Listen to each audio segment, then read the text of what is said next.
के बारे में जान लिया, टाइप्स ऑफ पॉलिनोमियल पढ़ लिया था हमने। उसके बाद हमने जीरोज और product, zeros of the polynomial जिसके सम ऑफ द जीरोज और प्रोडक्ट ऑफ द जीरोज के बारे में पढ़ लिया था। एक बार छोटा सा रिवाइंड करते हैं और उसके बाद नेक्स्ट हम इसके क्वेश्चंस की प्रैक्टिस करेंगे आज। Summary: if alpha and beta are the zeros of px, ax square plus bx plus c equals to 0, then alpha plus beta minus b upon में a, माइनस b upon में a, इसको मैंने आपको बताया था, ये आपका कोफिशिएंट ऑफ क्या होता है b, x का कोफिशिएंट ऑफ x अपॉन में कोफिशिएंट ऑफ एक्स स्क्वायर। याद है बच्चों, हम लोगों ने लास्ट क्लास में किया था, ठीक है। इसी तरह से alpha into beta product of the zeros C upon में ए, सी कांस्टेंट, तो ये हो जाता है आपका कांस्टेंट अपॉन में coefficient of x square. Okay बच्चों, ये हमारा था। तो सम ऑफ द जीरोज और प्रोडक्ट ऑफ द जीरोज के बारे में हम लोगों ने लास्ट क्लास में पढ़ लिया था। Sum of the zeros, product of the zeros किसका पढ़ा था? क्वाड्रेटिक इक्वेशन का। क्यूबिक का भी होता है, ठीक है, वो भी मैं बताऊंगा। Alpha plus beta, alpha into beta, alpha plus beta minus B upon A, alpha into beta C upon A. A quadratic polynomial whose zeros are alpha and beta is given by, अगर आपको किसी का quadratic zeros दिया हुआ है, उसका quadratic polynomial निकालना है। जीरोज कैसा? तो सम ऑफ द जीरोज और प्रोडक्ट ऑफ द जीरोज, ये अगर आपको गिवन है तो आप क्या कर सकते हैं? एक क्वाड्रेटिक पॉलिनोमियल फाइंड कर सकते हैं। या अगर आपको जीरोज भी पता है तब भी आप उसका क्वाड्रेटिक पॉलिनोमियल फाइंड आउट कर सकते हैं। px equals to k x square minus sum of the zeros x plus product of the zeros, ठीक है। Sum of the zeros alpha plus beta, product of the zeros alpha into beta, आपने इस equation में put कर दिया तो आपको एक क्वाड्रेटिक पॉलिनोमियल मिल जाता है बच्चों।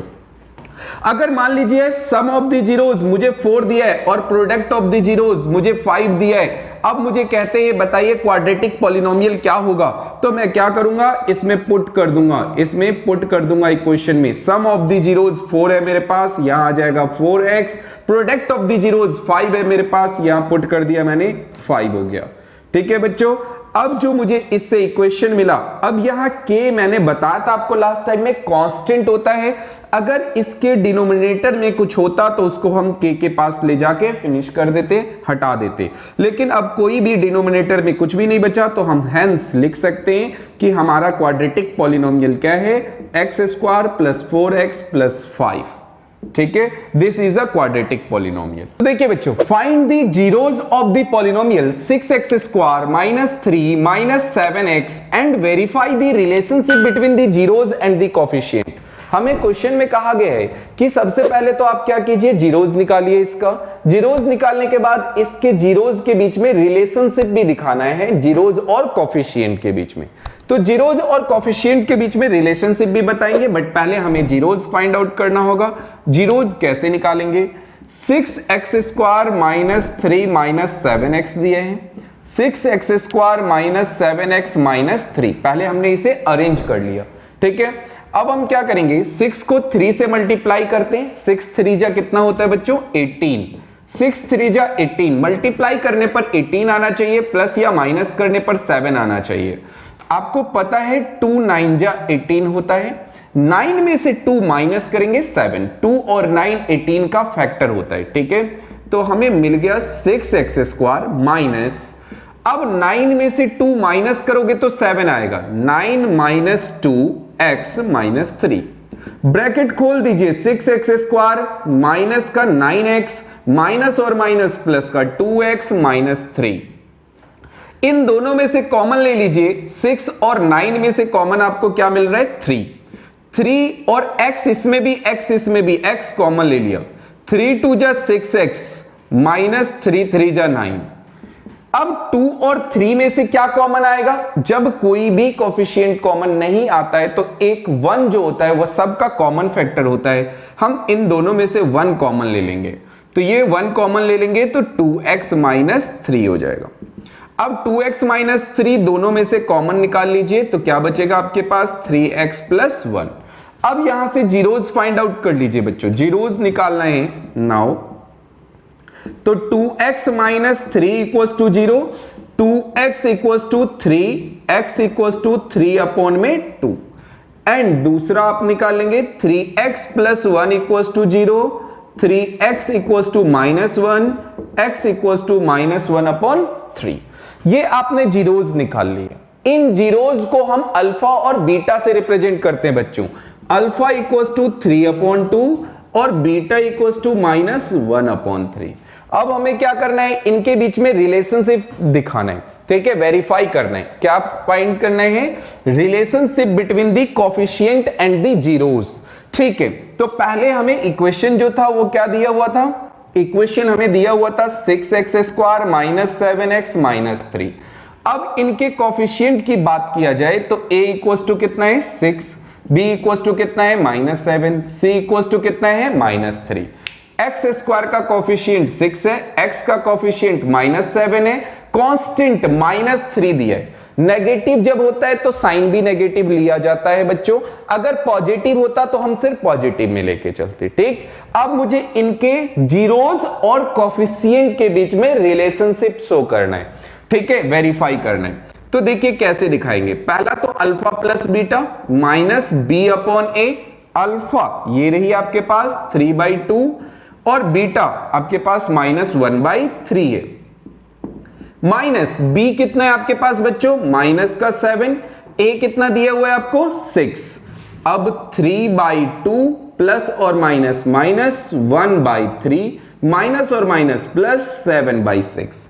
एलसीएम ले लीजिए बच्चों, 3 2 जा 6, 2 3 जा 6, 3 3 जा 9, 3 2 जा 6, 2 1 जा 2, 7/6।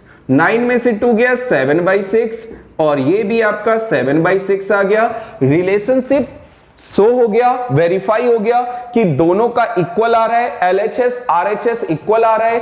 देन हम कहेंगे कि यहां पे सम ऑफ द जीरोज के और coefficient of B, coefficient of X upon में कोफिशिएंट ऑफ x स्क्वायर के बीच में रिलेशनशिप वेरीफाई होता है। बट अभी एक ही हुआ है, जब तक कांस्टेंट का भी वेरीफाई नहीं हो जाएगा तब तक हम नहीं मानेंगे।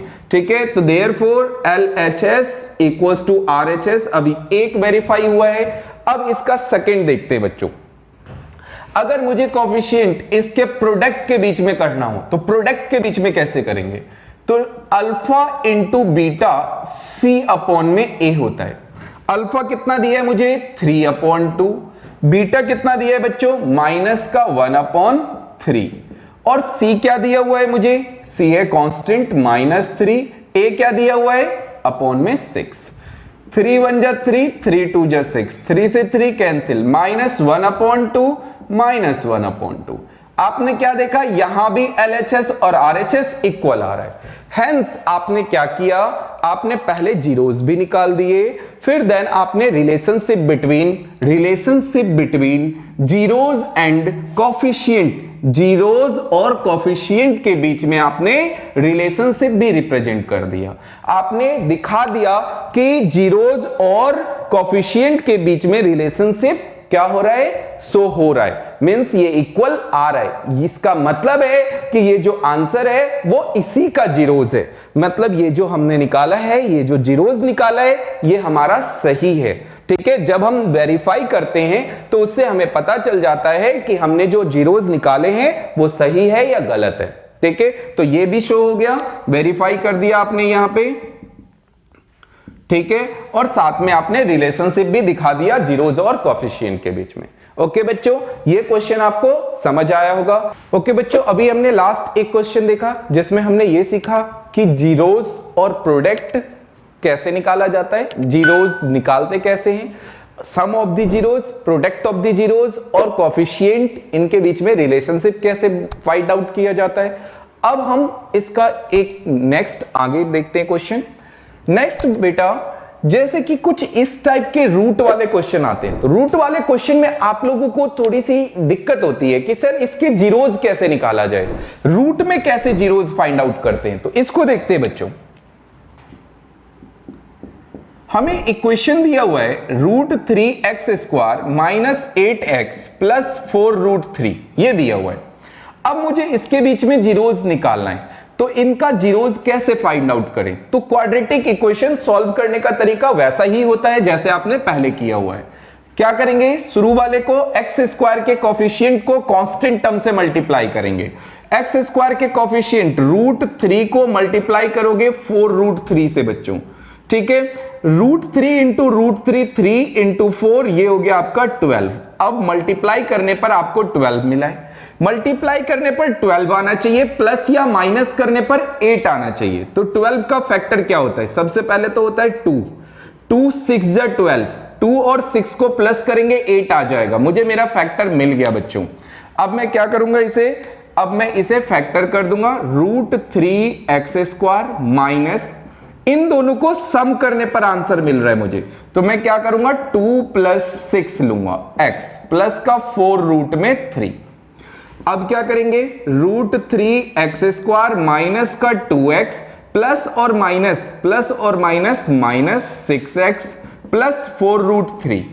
अब आप क्या करेंगे बच्चों? इन दोनों में से जो भी आपको कॉमन मिल रहा है, सिर्फ ओनली x एक ऐसा वेरिएबल है जो सिर्फ कॉमन आ रहा है, बाकी कांस्टेंट में कुछ भी नहीं आ रहा, ठीक है, छोड़ दीजिए। ये √3x हो जाएगा बच्चों, और ये माइनस का 2 हो जाएगा। सेम अब यहां आ जाइए, यहां पे क्या कॉमन लेंगे आप? अब दिक्कत आती है बच्चों, दो तरीके हैं। सबसे पहले आप ये वाला देखिए कि अगर मैं 6 को 2 × 3 लिखूं और उसके बाद 3 को 2 × √3 इंटू √3 लिखूं, तो आपको कोई दिक्कत नहीं होना चाहिए, ठीक है, क्योंकि √3 इंटू √3 3 हो जाएगा और ये आपका 2 हो गया बच्चों। तो आप इसको एक्सपेंड करके ऐसे लिख सकते हैं 2√3√3x, और यहां पे आपके पास क्या है 4 रूट में 3, ओके। अब आप उसमें से कॉमन देख लीजिए आपको क्या मिल रहा है, √3x माइनस 2। अब आप कहेंगे सर यहां 2 के टेबल में 2 भी आता है और 4 भी आता है, तो 2 कॉमन आ गया। √3 यहां भी है, √3 यहां भी है, सर √3 भी कॉमन आ गया, बिल्कुल सही। 2√3 कॉमन ले लिया, क्या बचा बच्चों आपके पास? √3x, और यहां 2 कॉमन ले लिया तो ये बच गया आपका 2, ठीक है, और √3 तो आपने कॉमन ले लिया है, ब्रैकेट। अब आती है बात यहां साइन की। यहां कौन सा साइन आएगा? जब आप माइनस कॉमन लेते हैं तो साइन चेंज होता है, याद रखिएगा। जब आप माइनस कॉमन लेते हैं तो साइन चेंज होता है, जो नेगेटिव था वो पॉजिटिव हो गया, जो पॉजिटिव है वो अब नेगेटिव हो जाएगा बच्चों, ठीक है। अब इसके बाद क्या करेंगे आप? √3x माइनस 2, √3x माइनस 2 दोनों में है, कॉमन ले लिया, √3x माइनस 2 कॉमन ले लिया, तो क्या बच गया आपके पास? x minus 2√3, x minus 2√3। ये तो एक स्टेप हो गया। दूसरा तरीका एक और है आपके पास बच्चों। दूसरा तरीका आपके पास क्या है कि आप ऐसा सोच सकते हैं, याद रखिएगा कि जब आप middle term splitting method use करते हैं तो उस केस में क्या होता है कि जो आपका फर्स्ट का आता है फैक्टर वही दूसरे का भी होता है। मींस जो यहां ब्रैकेट में आ रहा है वही सेम यहां भी होना चाहिए, मींस √3x माइनस 2। अब आपको सोचना यह है कि √3 को किससे मल्टीप्लाई करूं कि यहां पर 6 आ जाए, या आप ऐसा सोच सकते हैं कि 4√3 लाने के लिए 2 को किससे मल्टीप्लाई करूं, तो 2 को हम 2√3 से मल्टीप्लाई करेंगे तो 2 2 जा 4 आ जाएगा और √3 भी आ जाएगा। अब मेरा काम हो गया, देख लीजिए, √3 को √3 से करेंगे 3 आएगा बच्चों, 3 को 2 से करेंगे 3 2 जा 6, 6x मुझे मिल गया। 2√3 को 2 से करेंगे 2 2 जा 4, √3 आ गया, माइनस और माइनस प्लस। तो दूसरा तरीका आपका क्या है? वेरी सिंपल, जो यहां पे दिया है सेम वही यहां पे लिख दीजिए, ठीक है। और अब देख लीजिए कि इसको किससे, जो इजी लगे, इसको लगे इजी तो इससे सोच लीजिए, अगर इसको लगता है कि इसको किससे मल्टीप्लाई करें कि हमें ये आंसर मिल जाए ये वाला, तो हम सोच सकते 2 को 2 से करेंगे और √3 लाना है तो √3 से करेंगे। तो ये आपका दोनों मेथड है, एक मैंने पहले आपको फैक्टर करके दिखा दिया, कॉमन लेके दिखा दिया, दूसरा तरीका मैंने आपको सिखा दिया कि सेम जो यहां होता है वही यहां लिख के। अब बच्चों हमें क्या मिल गया? हमें ये मिडिल टर्म स्प्लिटिंग से मुझे फैक्टर मिल गया। अब यहां से मुझे क्या निकालना होता है, जीरोज निकालना होता है। नाउ जीरोज कैसे निकालेंगे, √3x - 2 = 0, √3x = 2, x = 2/√3। एंड दूसरा मुझे क्या निकालना है, x - 2√3 = 0, x = क्या हो जाएगा 2√3। अब मैंने जैसे कि आपको बताया था, एक हमारा क्या होता है, अल्फा होता है बच्चों, एक हमारा अल्फा होता है और दूसरा हमारा बीटा होता है। एक जीरोज को हम अल्फा से रिप्रेजेंट करते हैं, दूसरे को हम बीटा से रिप्रेजेंट करते हैं। ठीक है बच्चों, फिर उसके बाद अब हमें क्या बोला था क्वेश्चन में बोला था सम ऑफ द जीरोज निकालिए और प्रोडक्ट ऑफ द जीरोज निकालिए। तो हमें सम ऑफ द जीरोज भी निकालना होगा और प्रोडक्ट ऑफ द जीरोज। तो सम ऑफ द जीरोज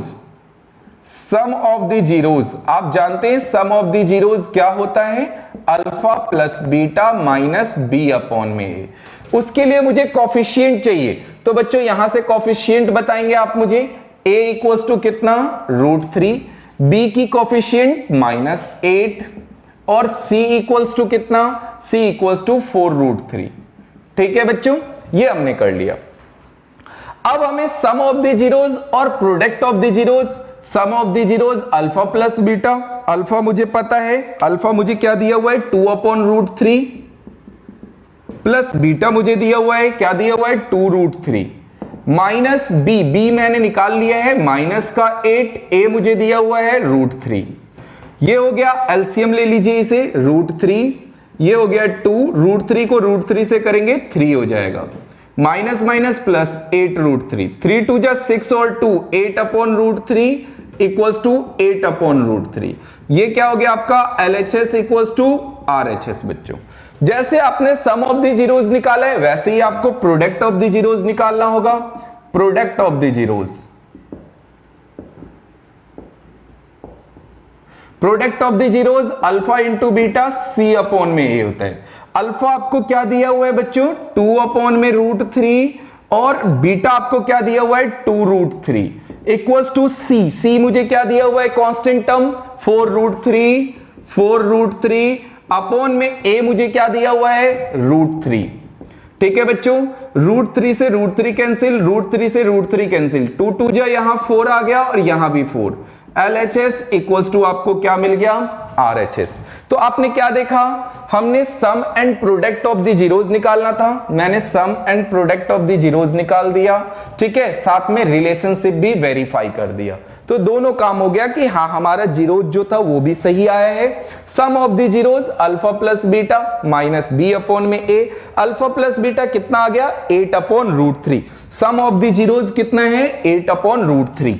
तो हम लिख सकते हैं sum of the zeros, hence sum of the zeros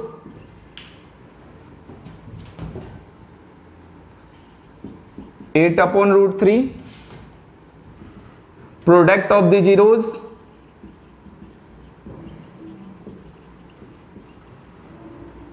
product of the zeros 4। okay, this is our answer। okay बच्चों, जितना क्वेश्चन मैं आपको कराता हूं टॉपिक वाइज करा रहा हूं, ठीक है, टॉपिक के साथ क्वेश्चंस की प्रैक्टिस कराता हूं। आपको कोई आरडी, कोई आरएस, कोई अदर असाइनमेंट, कोई कुछ भी करने की जरूरत नहीं। जितना मैं कराता हूं आप उतना कर लीजिए, आपका सफिशिएंट है। बोर्ड में 100 आउट ऑफ 100 आएगा, ये मेरी गारंटी है। हाँ जी बच्चों, तो नेक्स्ट क्वेश्चन हमारा था if one zero of the polynomial a² + 9x² + 13x + 6a is reciprocal of the other, find the value of a। तो हमने लिखा px मुझे दिया हुआ है क्या a² + 9x² + 13x + 6a, it is given that alpha = 1/β। ये हमें दिया हुआ है। ओके, जैसा कि हमने अभी समझा था। ओके, अब हमें क्या बोला है, हमें बोला है 1 0 जो है वो अदर का रेसिप्रोकल है, वो तो हमने लिख लिया। तो फाइंड क्या करना है, वैल्यू ऑफ a। तो बच्चों कांस्टेंट टर्म, कोफिशिएंट, कोफिशिएंट क्या होगा, कोफिशिएंट a हमें a² + 9, b हमें दिया है 13 और c हमें दिया है बच्चों 6a। अब हमें क्या करना है, हमें निकालना है a की वैल्यू, तो हम प्रोडक्ट ऑफ द जीरोज लेते हैं, इससे हम इजिली फाइंड आउट कर सकते हैं। प्रोडक्ट ऑफ द जीरोज क्या होता है, c अपॉन में a। प्रोडक्ट अल्फा, अल्फा जो है मुझे 1 अपॉन बीटा गिवन दिया है, इंटू बीटा, c मुझे क्या दिया है 6a, अपॉन में a क्या दिया है बच्चों, a स्क्वायर प्लस 9। बीटा से beta cancel, 1 equals to 6a upon a square plus 9। अब हम क्या करेंगे, इसे मल्टीप्लाई कर देते हैं, इसे मल्टीप्लाई कर देंगे, a square plus 9 equals to 6a। अब जैसा कि a 6a है, इसे इधर ले आओ, minus 6a plus 9 equals to 0। अब आपको लग रहा होगा ये क्वाड्रेटिक इक्वेशन बन रहा है, बिल्कुल सही सोच रहे हैं आप, क्योंकि ये एक क्वाड्रेटिक इक्वेशन फॉर्म्ड हो गया। जब ये क्वाड्रेटिक इक्वेशन बन गया बच्चों, तो अब हम क्या करेंगे, इसे फैक्टर कर देंगे, मिडिल टर्म स्प्लिटिंग। 9 को 1 से करेंगे, 9 1 जा 9, मल्टीप्लाई करने पर 9 आना चाहिए, प्लस या माइनस करने पर 6 आना चाहिए। 3 3 जा 9, 3 प्लस 3 6 होता है बच्चों, ठीक है, ठीक है, इक्वल्स टू 0। तो अब क्या हो जाएगा, हम फैक्टर कर देंगे इसे, a square minus 3a plus 9 equals to 0। इन दोनों में से a कॉमन आ रहा है, a कॉमन ले लेते हैं, तो ये हो जाएगा a माइनस 3। इन दोनों में से माइनस 3 कॉमन आ रहा है, ये हो जाएगा a, माइनस का था प्लस का हो जाएगा, ये पॉजिटिव है बच्चों, नेगेटिव हो जाएगा, 3 3 जा 9 equals to 0। a minus 3 2 times है, 1 टाइम लिख लिया, ठीक है, कॉमन ले लिया। अब बचा क्या, a माइनस 3 ये मेरा फैक्टर आ गया, a माइनस 3 2 टाइम्स है, a माइनस 3 का whole square equals to 0। Square हटा देंगे, a माइनस 3 इक्वल्स टू 0 हो जाएगा, ठीक है। या आप इसे सेपरेटली भी कर सकते हैं, अलग अलग भी कर सकते हैं, a minus 3 equals to 0, a equals to कितना आ जाएगा 3, तो उससे भी वही आंसर आएगा, hence a equals to 3 is your answer बच्चों। ओके, समझ आया। तो आज मैंने आप लोगों को क्या कराया, आज मैंने आपको प्रीवियस जो हमने टॉपिक किया था, sum of the zeros, product of the zeros, relation between sum of the zeros and product of the zeros, equation, quadratic equation, equation of the quadratic polynomial कैसे बनाते हैं जब हमें सम ऑफ द जीरोज और product of the zeros दिया होगा। फिर हमने उन पे बेस्ड क्वेश्चंस किए, जिसमें हमने देखा कि कुछ आपके क्वेश्चंस एनसीईआरटी बेस्ड थे और कुछ मैंने प्रीवियस ईयर बेस्ड क्वेश्चंस उठाए थे, जो मैंने आज आपको कराया। ओके बच्चों, आज के लिए फिर इतना ही, तब तक के लिए नमस्कार, बाय।